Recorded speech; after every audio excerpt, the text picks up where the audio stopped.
Shalom à tous, courte vidéo ce matin. Nous sommes le 26 du mois de Sivan, 22 juin 2025. À la lumière des récents événements, j'ai appris ce matin que les Américains avaient bombardé les sites d'enrichissement d'uranium en Iran. Je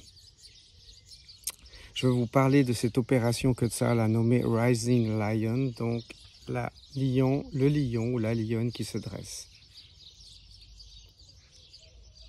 Par rapport à ça, on a appris aussi par les médias, ça fait le tour de tous les réseaux, que le 15 juin, 2 jours après le déclenchement de l'action préventive de Tsahal en Iran, le 15 juin, le Premier ministre Netanyahou s'est rendu au Kotel pour prier avec son talit.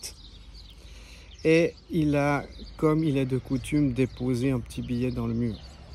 Et comme il y avait des médias, ce petit billet a été trouvé après qu'il soit parti et il a été dévoilé au monde entier.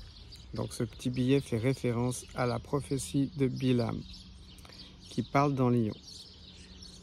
Alors loin de moi de vouloir polémiquer sur ces choses-là, mais néanmoins ça a attiré mon attention et j'ai fait quelques connexions et je vous les partage ce matin.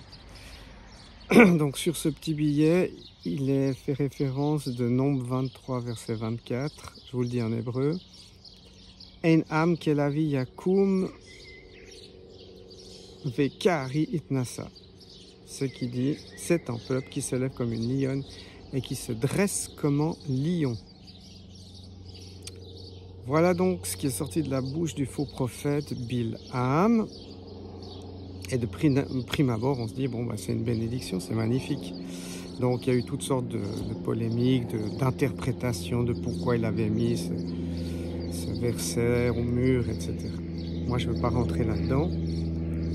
Par contre, le texte hébraïque nous fait ressortir que le mot lion, dans ce verset de Bilam, s'écrit Kaf, avec les lettres Kaf, Aleph, Resh, Yud, Kahari. Alors ma question c'est, est-ce que c'était une vraie bénédiction ou pas? Dans le sens de l'intention. Est-ce qu'il y avait le bon œil, le bon regard sur Israël qui était lié et attaché à cette bénédiction? Maintenant, si on prend en parallèle la bénédiction de Yaakov, quand il fait défiler ses fils devant lui, les 12 fils, et il parle pour Juda, Yehuda. Le texte se trouve en Bereshit, donc en Genèse 49, 19, et je le cite en français d'abord. Judas est un jeune lion, tu reviens du carnage, mon fils. Il ploie les genoux, il se couche comme un lion, comme une lionne, qui le fera lever. Je vais attirer votre attention sur ce que les sages d'Israël, aussi le Rav Shapira, indiquent dans une récente vidéo. Il indique, Rav Shapira, ce lien avec l'attaque de Tsahal en Iran et le nom de cette opération. Le mot lion, ici, dans ce passage de la Genèse, s'écrit différemment, soit dans le mot Gour Aryeh Yehuda, Juda est un jeune lion, Gour Aryeh Yehuda, et donc un lionceau.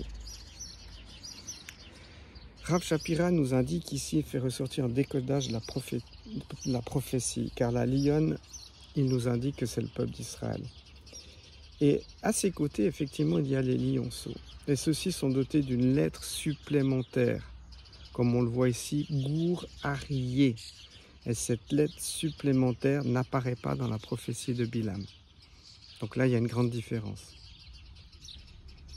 Et ici, le mot s'écrit avec les lettres Aleph, Resh, Yud et se termine avec la lettre E, Aryeh, avec le E à la fin. J'attire votre attention sur cette lettre qui, selon un Gématrie, a une valeur de 5 et qui fait référence, premièrement, aux 5 livres de la Torah. Et c'est une lettre de vie qui permet des accomplissements puisqu'elle est traversée, le souffle peut traverser la lettre.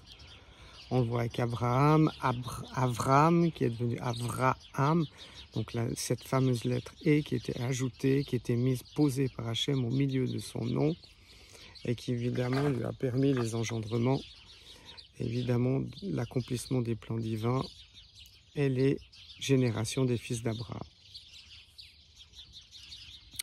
Pareil donc ici avec le mot lion, nous constatons dans la brara de Yaakov, sur celle de Judas, la lettre et donc Gour Arié, jeune lion, qui vient couronner la dimension prophétique du lion de Judas.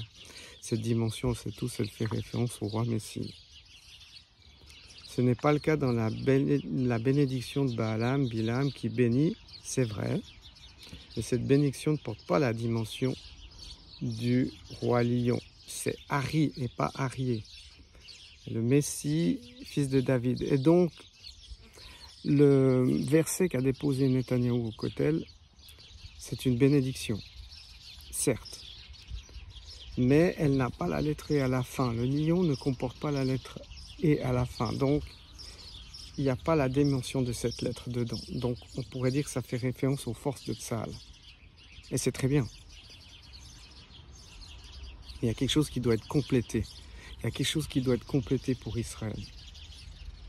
Alors dans cette couverture vidéo, moi je veux juste attirer votre attention et nous exhorter quelque part pour que Hachem fasse intervenir la lettre E et qu'elle soit révélée. Et que du lion vienne le lion de Yehuda. Et qui donnera la dimension de la délivrance pour Israël et pour les nations. Et que l'intention, quand on prie, quand on bénit Israël, à travers ces événements terribles, que l'intention soit pure comme celle de Yaakov. Il y a beaucoup de gens qui prient pour Israël, des millions de gens.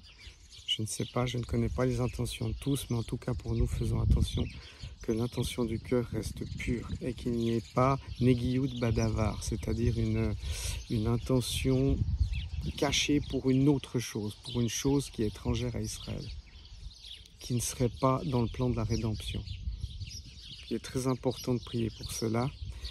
Et comme la lionne qui se dresse avec ses petits qui sont les Bnei Israël, qu'elle fasse appel et que sa voix porte et qu'elle soit entendue du Créateur, du Maître du monde, et qu'elle permette la rédemption et la délivrance finale. Je vous remercie les amis de votre attention et que nous puissions vraiment continuer à prier en ces temps difficiles. Parce qu'il va y avoir encore des temps difficiles, il y a des étapes à passer pour la délivrance, jusqu'au roi Messie. Je vous bénis tous et je vous dis à bientôt pour une prochaine vidéo. Ciao, ciao.